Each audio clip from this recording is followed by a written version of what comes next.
Hey guys, welcome back to the show. Today we're back with a bit of an opinion video. Of course, you might have heard already about Kodak rising their prices in 2022.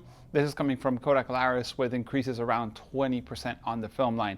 And I had a whole video made called Kodak Doesn't Need You. And I never posted it because I didn't really like how it came out. But this is going to be a bit of a mashup between that and my opinion on the price increase that is coming in a few months. So I do suggest you read the article by Silvergrain Classics about the price increase, is film too expensive and so on. It gives you a good point to start thinking about the film industry. So without further ado, let's start talking about Kodak and the film industry. As we all know, film is going up. People are more interested in shooting film, new generations, old generations, editorial magazines, Thada even, or Zara if you're talking in English, are shooting all the editorials in film. And also at the same time, we are hit by the news of brands like Fujifilm discontinuing some of their favorite emulsions like 400H, 100NS, Velvia 50 in sheet format, and so on.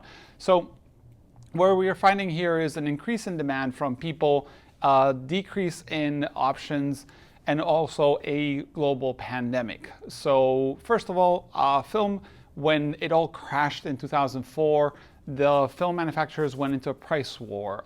Fuji and Kodak basically pushed the prices down to see who could grab the little bit of the remaining market that was available.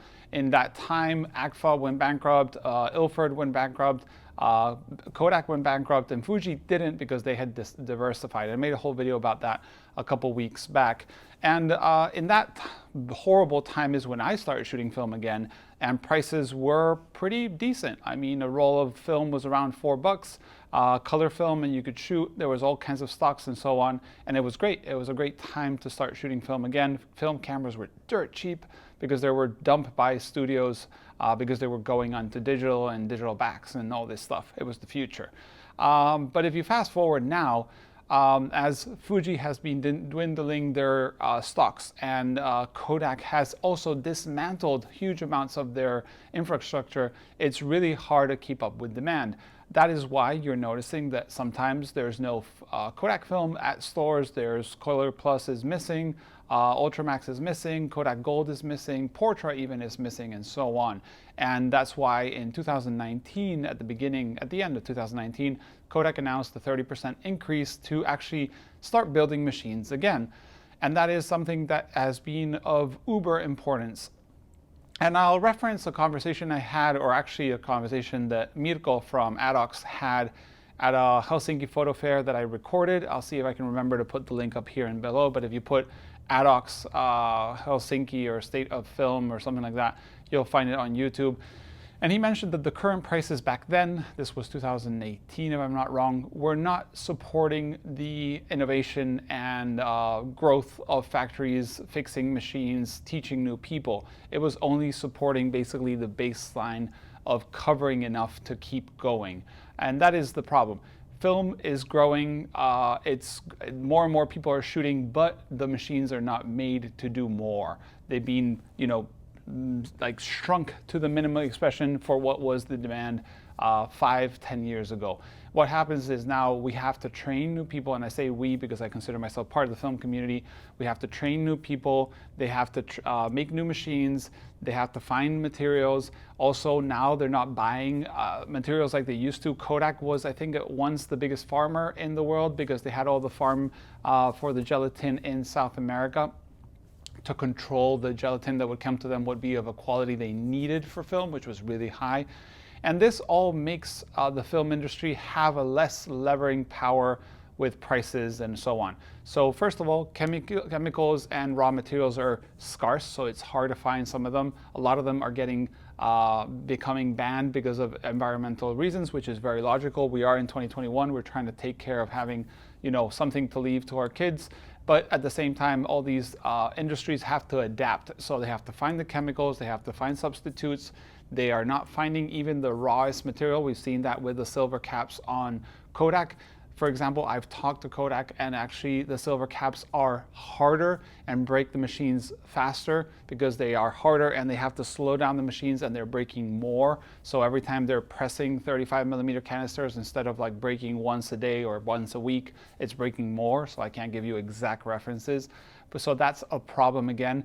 Also, Kodak has built a third shift in their production. So there's probably like, at least in my old factory, there was like a 6 to 2, then a 2 to 10 p.m., and then a 10 p.m. to 6 a.m. Well, that third line, they're having a hard time to find qualified people that want to work in that line. And that's a whole different topic about the market in the US and the jobs. But yeah, there's a lot of problems like that.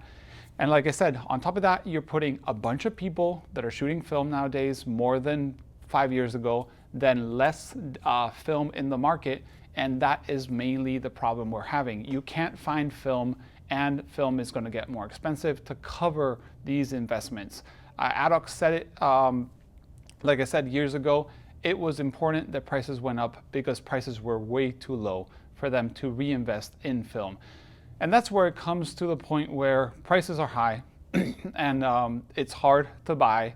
Like I myself have stopped shooting certain emulsions, maybe even large format stuff. You can actually see a bunch of large format stuff like down here. Color film is really expensive. I can't afford it anymore most of the times.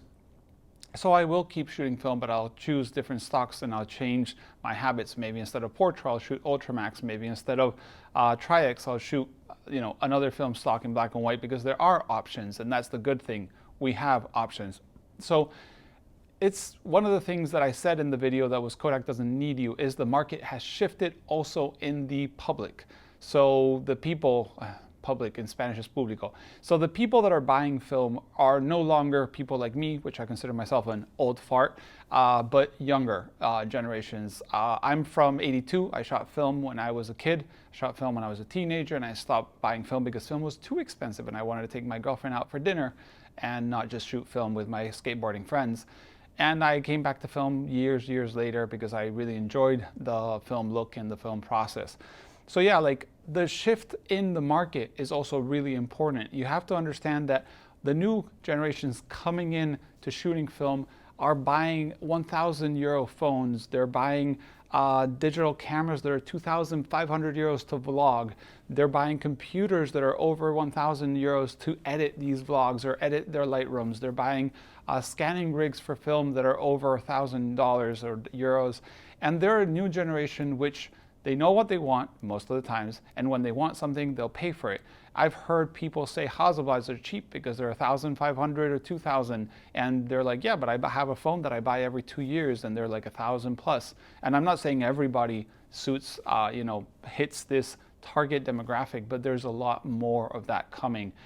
Kids that buy $400 shoes because they're limited edition. So film is an option and they enjoy it. And they are paying these prices. People like me who saw film at $2, $3, $4 a roll are the ones that are getting stung by the prices. But also, to remember, check that article, like I said, from Silvergrain Classics. It basically explains that if you adjust inflation to the film prices, they're not always more expensive now than they were then. And I can remember that when I was 18, around 21 years ago, film was pretty expensive and I couldn't keep up with it. So yeah, do bear in mind where the price is. It does hurt. Honestly, nobody likes having a price increase in the market, but if it does mean the market will keep on going, that we'll have investigation and people getting taught how to make film and convert film and develop film and all these things, it's good. Plus, as the prices go up, more players are starting to raise their eye and say, oh, look, film, that's interesting. Investors, people like Ferrania, who have been fighting this fight for a long time, might see investors being like, oh, wait, now we can sell a roll of film for $10 because Trix is $10. So we could raise our prices, and that means that we can put more people into trying to make this new film and so on. So the price increase does hurt, but it does bring other eyes to the market, other investors to the market, and that is important. Same as camera prices. I always will say the fact that cameras are going up in price is a good thing most of the time, because there's still tons of cameras out there that are cheap, but as they get more expensive, some players might say, well, why don't we start making cameras again, or why don't we start making this camera because there's a market for it. So I think overall it is not nice to see it go up, but it is good to see it going up for those reasons. I do know that a lot of people think that Kodak is just price gouging and not producing to put up the prices, but honestly, they're not being film in the shelves means that people are buying it up, and I doubt Kodak is actually playing that game. I am scared of the day that they're the only player making color, because first, we do love color. Second, they could also manipulate the prices in the market, but that is just how markets work. It happens with every sector where there's one dominant player, be it computers, cars, software, all these things. So hopefully we'll have other color options, but I, meanwhile, will support what I can with my purchases. But yeah, that's basically the opinion video, a little bit of my idea. Like I said, thanks for watching, guys. As always, these videos are basically me giving my opinion. They're basically run thanks to you guys being either viewers, subscribers, Patreons, and donations. So if you feel like that is something you want to do, instead of buying one roll of film, you can treat me basically to a meal nowadays. But yeah, I will keep shooting. I have a lot of stock that I just organized back there, so I'll get to it. So yeah, thanks for watching, guys. See you in the next one.